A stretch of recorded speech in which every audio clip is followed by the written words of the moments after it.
there's always a bit of a delay, and I need to figure out how long that is so that I know when to start talking. I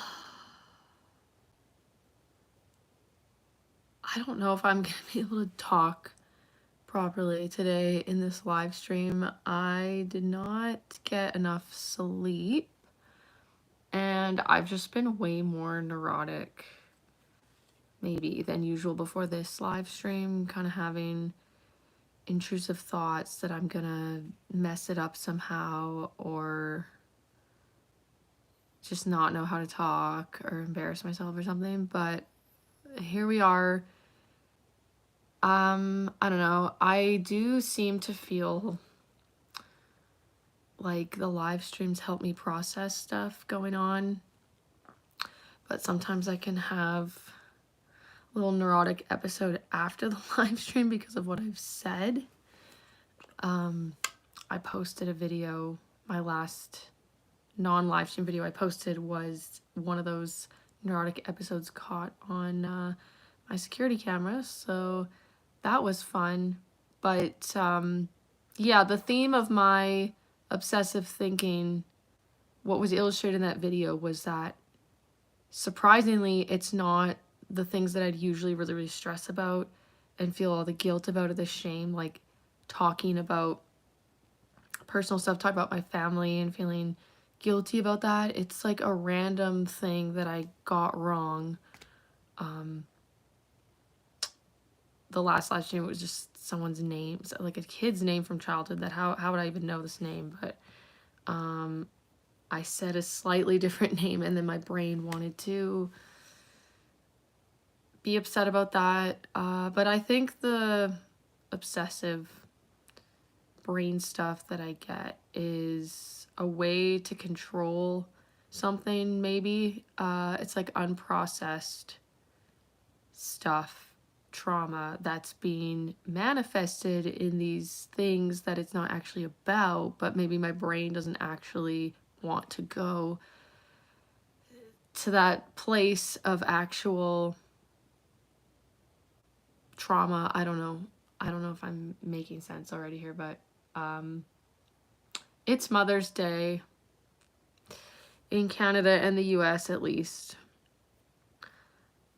I don't know about the UK, I don't know about every other country, but it's Mother's Day in Canada and the States. I actually am curious if whoever's watching, wherever you're from, do you have a Mother's Day? Do most countries have a Mother's Day?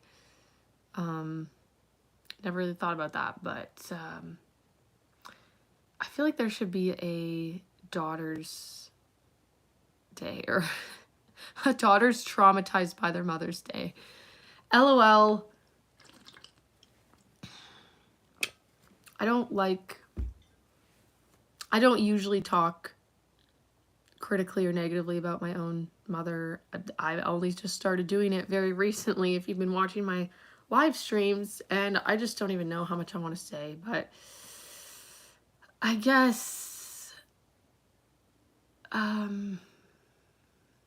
maybe I'm just holding space for the other daughters or sons that didn't feel like their mother was as much a motherly figure. I'm not talking to my mom right now, so stay is also maybe a little bit more uncomfortable. I'm on a no contact protocol right now for my own peace and well-being. It's not even necessarily that she's like, if she's doing anything to me in any way. Like, I don't know. I don't want to be involved so much in her life or struggle. I feel like I get, I feel like it's hard to talk about because, yeah, not everyone's gonna understand, and that's fine. And if this day is going well for you, I'm happy for you. If you don't want this day to be over immediately, I'm happy for you. But yeah, I don't know, I have my own experience. So just as a person, as a daughter, my mother, I felt like I was kind of there more so to serve her directly and indirectly. Like, I think there's direct, just do this thing, and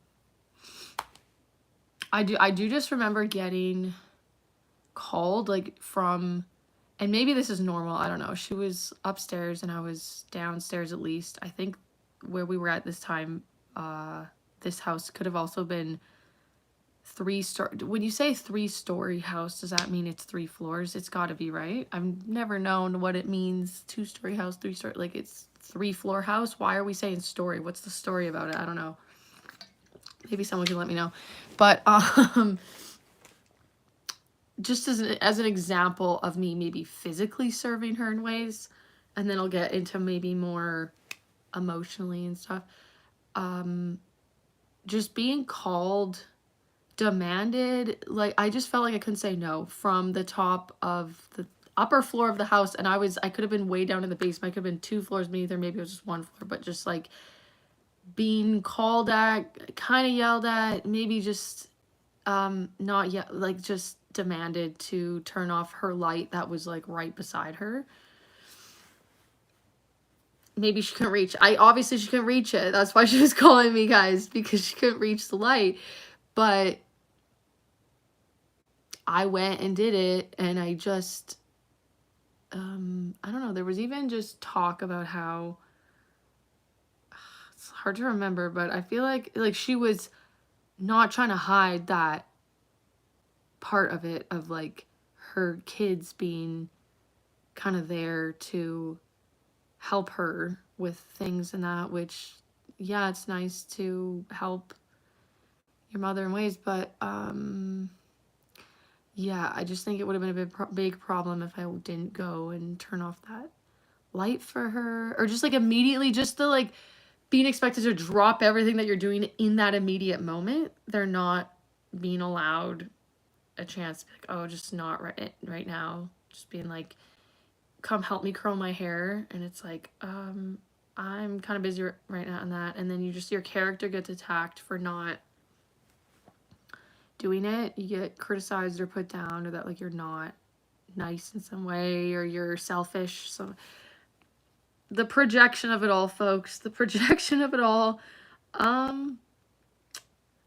I see it as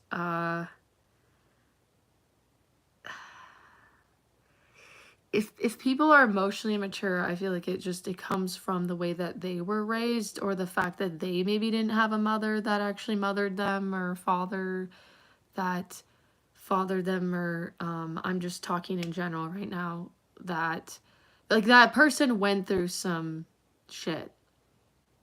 If someone picks up some narcissistic tendencies, they went through some shit, they went through some emotional trauma, or it's definitely just, it's a coping mechanism, right? So, but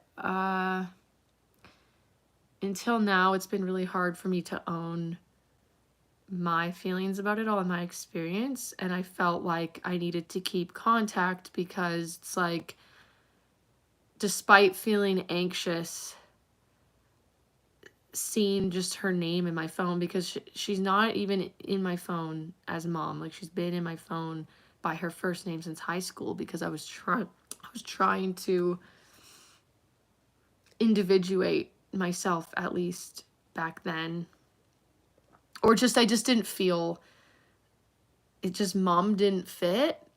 So I had her in my phone as her first name, and she still is. And so when I see her name, I still get a anxiety trauma sort of response, kind of. Maybe not every time, I don't know, maybe it's getting better, but I would just, what's the word? Dismiss my feelings. I feel like I have to make nice and keep the full contact and everything, because she's not actively, like, she's different than when I was as a kid. You know, there's things that I'm not getting in trouble for because I'm not living under her household And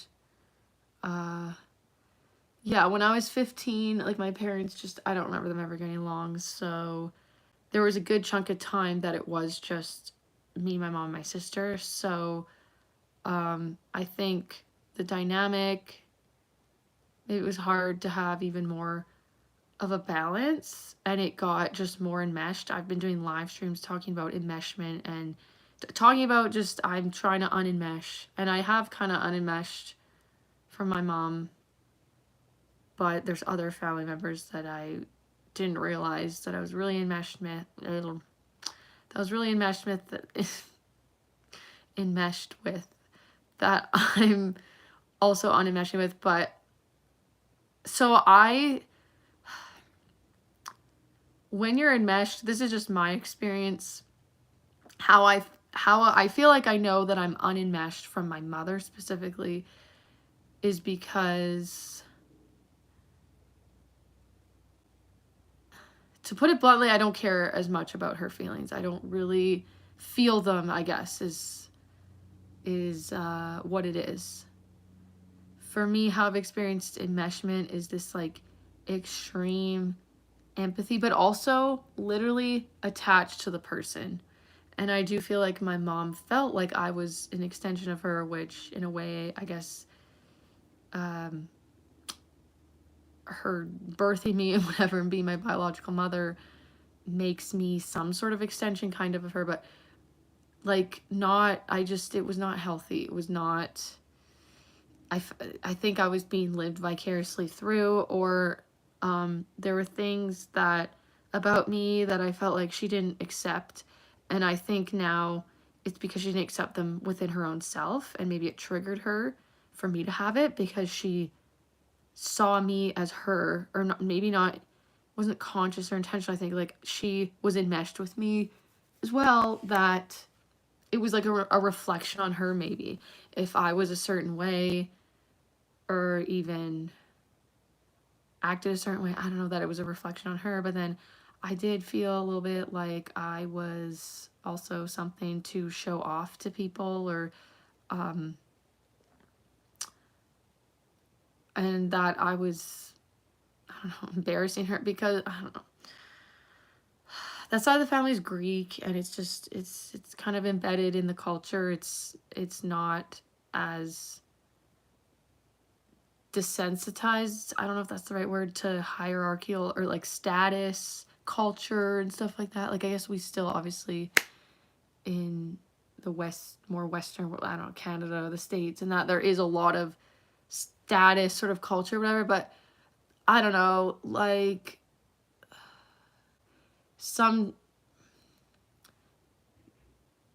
it's just hard to talk because it's like hard to be critical of anything because of how I was conditioned. So I feel like, oh, am I speaking about all Greek people or all Greek culture in such a negative light or whatever? But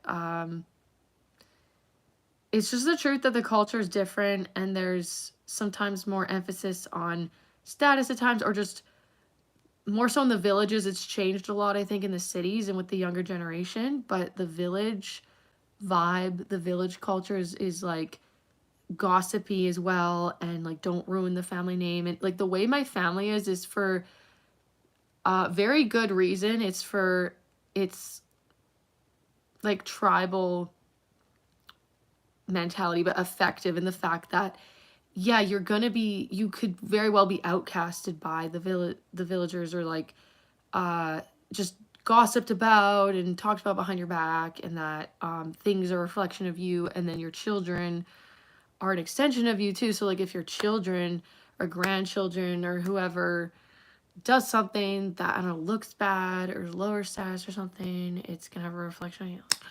Whatever. I don't know where we are, but the status, I don't know. It's just, I don't know. There was a lot of pressure for me to pursue a certain type of career. My sister's a doctor. She's like almost done her entire, so many years of school, guys. Like so many years of schooling. It's insane. I guess she's on her last residency thing. I think it's a residency for specializing. So she's kind of still in school, but she's working. So she's like doctor. But I think, I don't know, I was kind of the black sheep of the family because I got called the wild child, and I wasn't even the one. I snuck out once, like in high school. I had this boyfriend that I was trying to hang out with, I guess, on a school night, and I like snuck out one time, but I was called the wild child by my mom. I know, I guess because I just didn't conform to the mold of what she wanted me to be.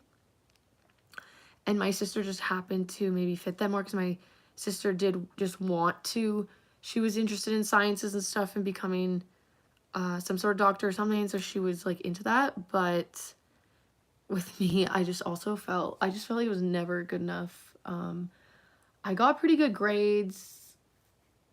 And all this too was my mother did just want the best for us. And she was just really worried about us struggling and stuff, because I think she was relating it to maybe her own life, and that she didn't want us to worry about finances and stuff like that, or thinking of in the context of her and my dad separating and everything. She thought like she wanted us to be really, really independent and stuff like that, so to get a really good career and a well-paying job. But that was just never for me, and it was just tough not in that way being, there was other ways I felt I wasn't accepted. I don't know, I was such a tomboy, I still am, and yeah, I just think a lot, there was a lot of influence on Greek culture, but also not just Greek, like religious stuff too, and maybe that's embedded in Greek culture, Greek Orthodox, like being extremely conservative and things like that. And my mom just preferred me wearing more feminine things, and I had short hair a few times, and it was like she really didn't like it. It didn't really look good on me at all, but it was like, because I was that extension of her, it was just more of a problem than it needed to be. I had anxiety about cutting my, like, that I can't just do what I want with my hair because this person is going to be so upset about it or affected by it.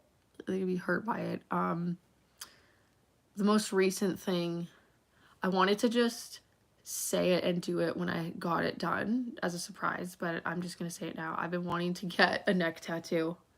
I want to get a little dainty, what's it called? Fine line? It's called Fine Line. Little, like Hailey Bieber has, I think hers says Love or something. It's like so thin. And my partner, or aka fiance, and I want to get, we're planning maybe in October, I don't know, sometime in the fall, we want to go to Vegas and do the whole marriage thing and everything. And I want to get a tattoo when I'm there of his own handwriting, just his first name, like very small. I just love, I don't know, I'm into the neck tattoo thing, just the tiniest little thing that, and I actually brought that up to my mom. I think the last time maybe I visited her, or one of the last times I saw her.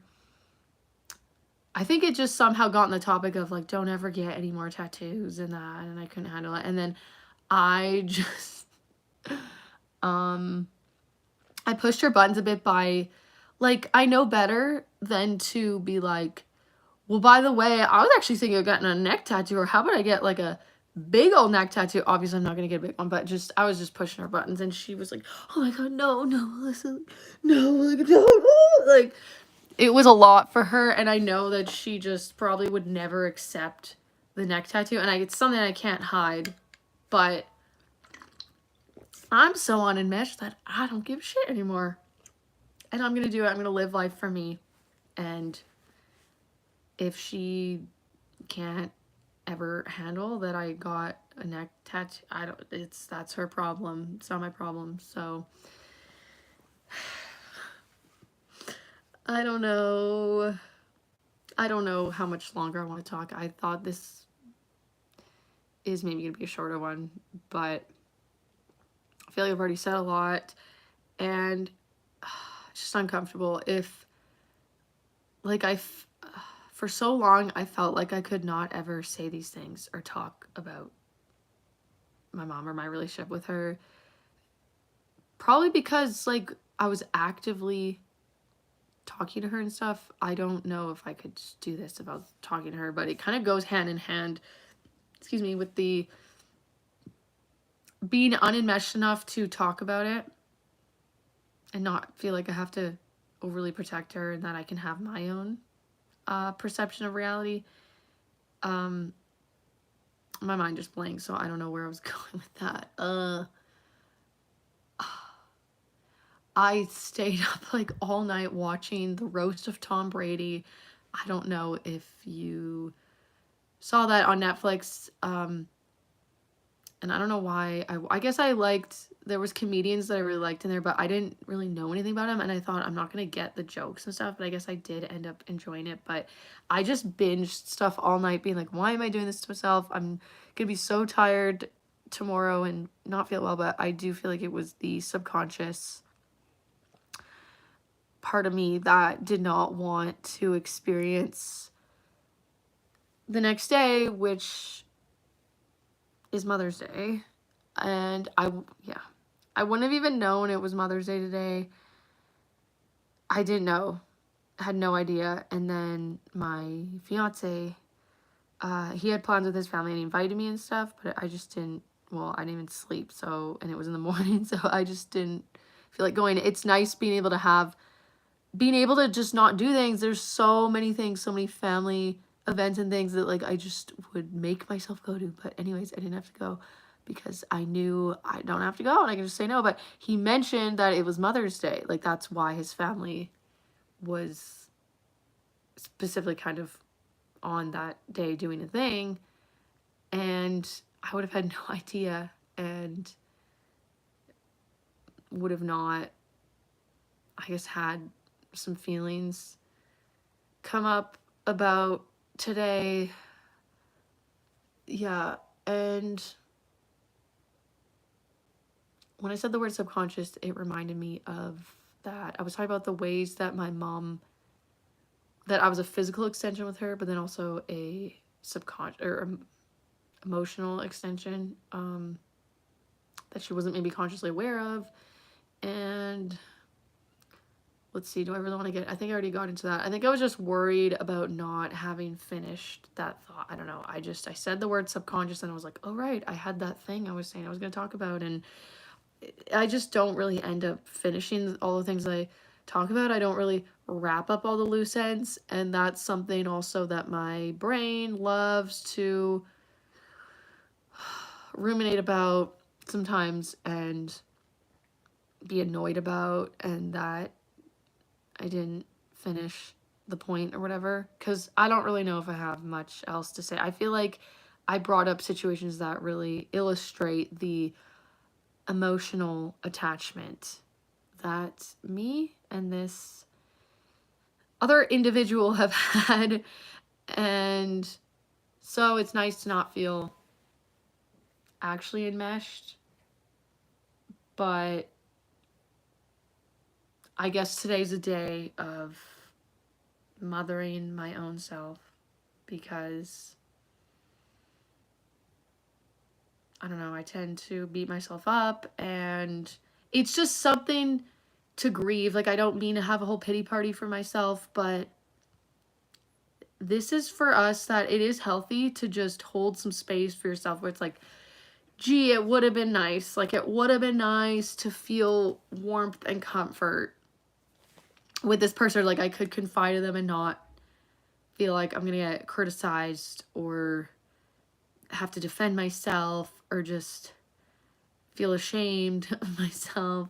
Like, oh, it'd be nice to be able to talk to this person and not feel that or confide in that, or just not have your friggin' boundaries pushed so hard, feeling like you really gotta be there for them, that they're not gonna be okay without you lending an ear on the phone for hours during, while you, I can't say words. Can't. today is just not a day for making sense, but it's fine. Lending, like being on the phone for hours with this person where they have, I've done it. Like you leave your phone there, you go do a thing, you go back, and they have no idea that you were not there for, it's like you're not literally there. It's like, but then they don't notice that. Like it's, I don't know. I find that interesting too, how the person, are they aware that they haven't let you get one word in at all? Like, I guess they're not. Are they aware? They do it anyways. I'm trying to think because I did the same thing. I had a lot of pressured speech and I think I wasn't aware of a good chunk of it. And then the other part of me was aware but just could not help myself. But this part of my mom kind of boggled me because I guess, well,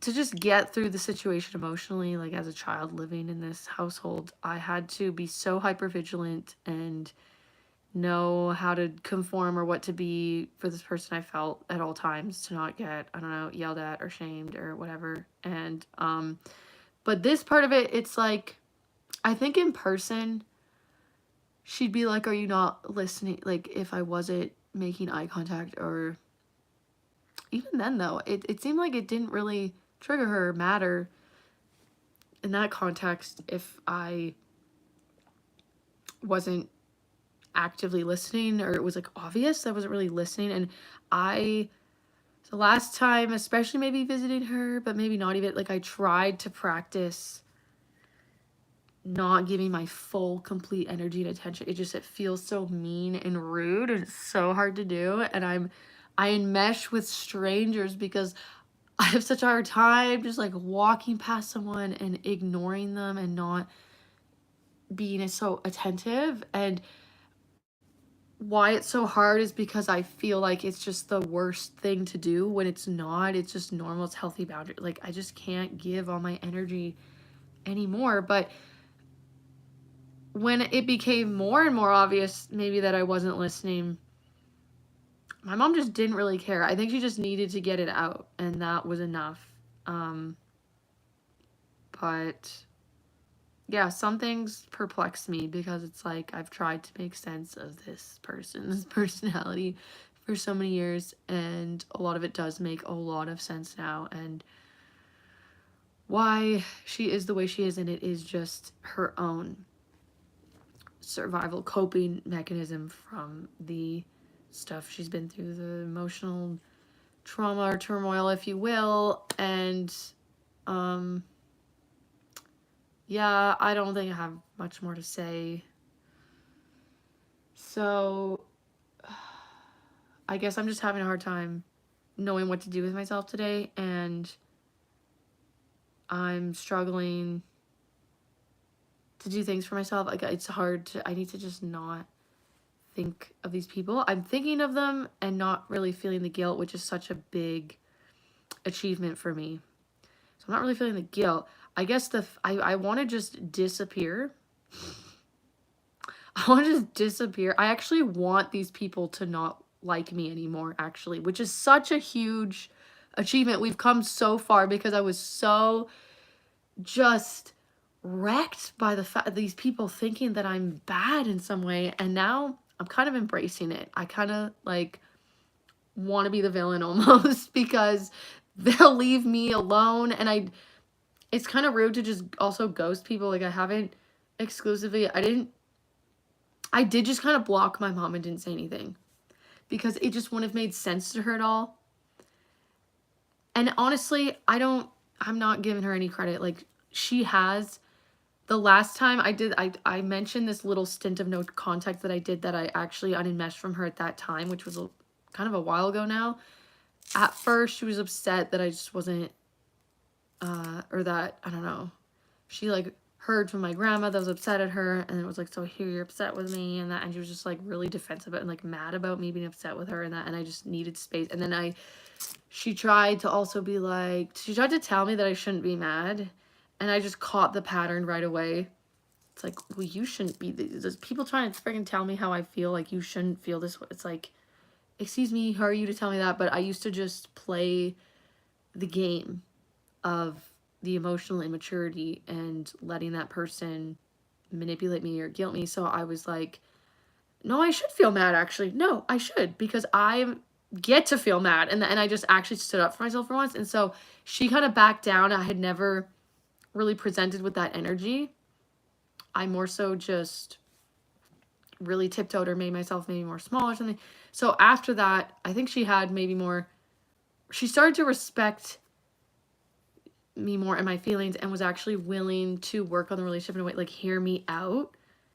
She's like, I'm willing to grow and learn. And so I was able to, I felt still that I had to tread so lightly, but I was able to express how I felt with certain things as a kid. And like, she didn't really actually gaslight me, I think, during that conversation as much. And it was just tough because this whole, I started that little no contact stint right before Christmas, which, so I ended up talking to her on Christmas, I think, because I felt I was having such a hard time continuing and saying nothing at all. And then I didn't want to just act like everything was fine, be like, oh, Merry Christmas, like send her a text, but then not.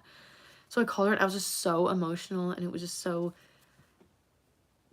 I could just feel so ick, or I tried to just embrace my emotionality because I'm entitled to how I feel. It's just people that are emotionally immature sometimes, like, they can be so emotional. They get to have all their emotions and cry and be angry and that, but as soon as you show an emotion yourself, it's just so wrong or something, and it gets so shut down, or like you feel so ashamed or exposed or icky, way too vulnerable to have showed that, because it can get used against you or just dismissed or shut down, or you can get gaslit for feeling sad. And but she did not, it was just like, how come she had no idea why I was upset or crying. I don't know. I think I just started crying. I think I just got upset. I just was trying to be my real self and not shove it down. I was like, okay, I'll give this person a chance to be vulnerable, or I'll be vulnerable. Maybe this time it'll be different, because I was acting different with standing up for myself, my own energy. I just wasn't having it. I was making boundaries. And I'm like, yeah, I'm not going to get, if I want to end the call, I'm not going to get screamed at. Like, I'm going to be like, hey, yeah, no, I'm going to hang up if you start screaming at me that I've told you so many times I can't talk anymore, I need to go. And if you resort to then yelling at me, just 5 more minutes, like, I will just hang up at that point. And I started, me maybe having more self-respect and having boundaries was a chain reaction for this person to then respect that. Like,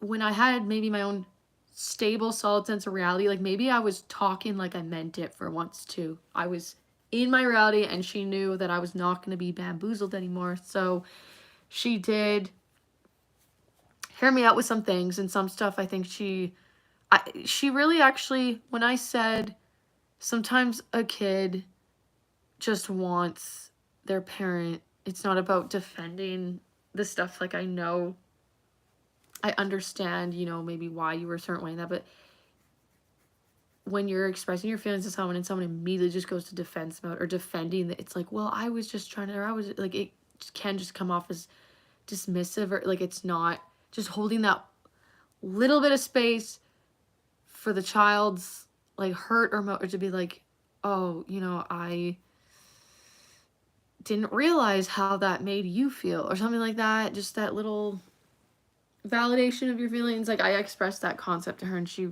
seemed like she did really understand and everything. But yeah, so it's nice that she heard me out on that. But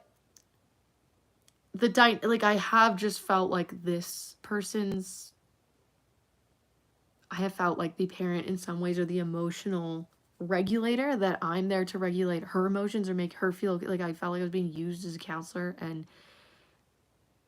she even said, like, she kind of embraced that. She's like, again, my sister's a doctor, and she was talking about my sister and I. She's like, oh, I'm so happy. Oh, I have my little doctor and like my little counselor children that can like help me and stuff.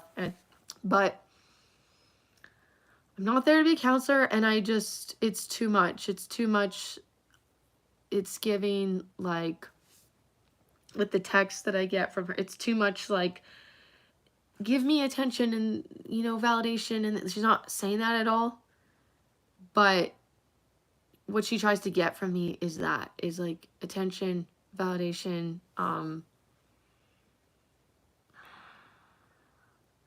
I feel like a dick for just revealing, because I don't want to like paint this person out to be, I just felt, I used to just feel like I could not at all ignore a selfie of this person. Like there was a lot of selfies of this person coming into my phone, and I felt like I had to like heart it or be like, you look so good, or this, like this person has been throughout my entire life very self-conscious about their appearance and stuff, and she would just deny that too. She would deny all of it. It's just like, it's such a conundrum when it's like, okay, you're obsessing about wrinkles or your appearance in this, and then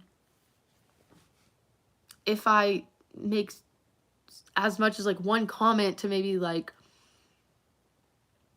say that, you know, do you think that maybe you're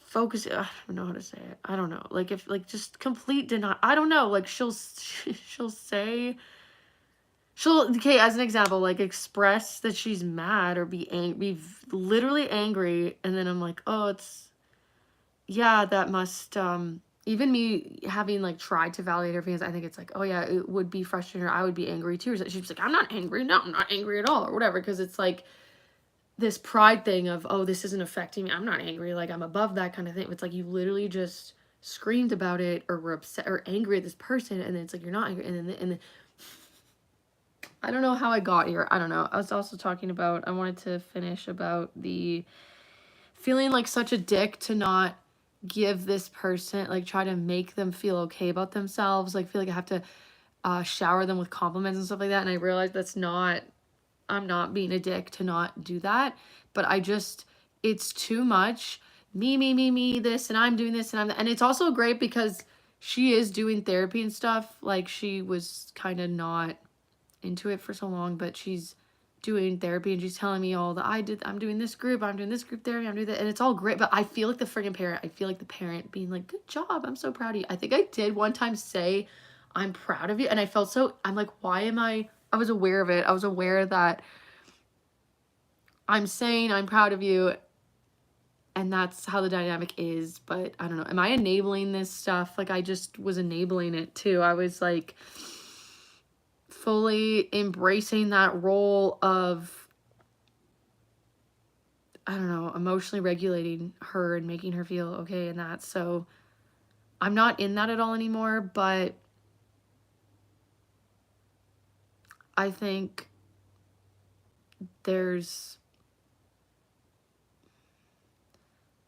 it helps to just hold space for like, oh, I just feel like, I don't know, it's a pity party about it. Like, oh, I just feel like I didn't really get, you know, the mother figure that I would have maybe wanted. But it's fine, because I've said this before, I'm so thankful for my whole experience. Like I thank my mom because it was just a spiritual journey, a total spiritual, when you don't feel loved and accepted. I guess I felt conditional love. It felt conditional. Like when you get these, it's the intensity of these types of patterns or the enmeshment, or like it forces you to figure it out, because you're first of all in like a mental crisis. Like when you get pretty mentally ill to where it's like, we got a problem, we can't just keep ignoring that this is a problem. Like people that maybe don't have as much intensity with certain personality traits and patterns, like it goes more unnoticed of what's happening or how they feel. Like when you feel just so intensely, just the self-loathing, like, ugh, I suck, like, ugh, I'm the most like just worthless piece of just scum-sucking rodent of this earth. I got that from Mean Girls. It's like one of my favorite lines. Like, she's a scum-sucking rodent, she ruined my life.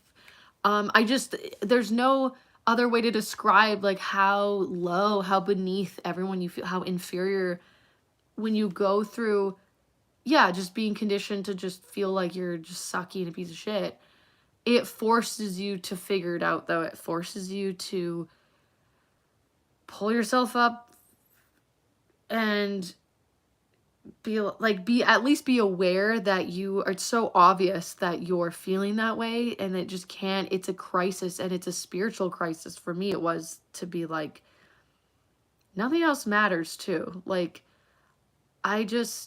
this is kind of life or death. I don't think I ever really would have actually gone to the point or had the guts to end things, if you will, if you know what I'm talking about. But it was life or it was sort of like, I couldn't have my life was so dysfunctional. Like, that I had to friggin' figure it out. And then I've just been learning and learning and learning all these years.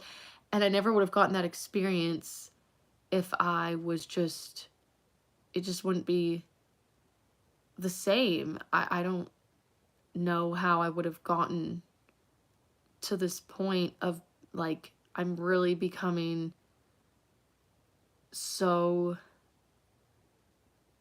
like, I don't know, when you've hated yourself so much, like, the flip side is kind of the opposite of that, like having full acceptance of yourself, and like, when, I don't know how to explain, it's just the yin and the yang of it all. It's the yin and the yang of it all, where it's like, when you know what such self-hatred is, only then maybe do you truly discover what true full self-love is, you know?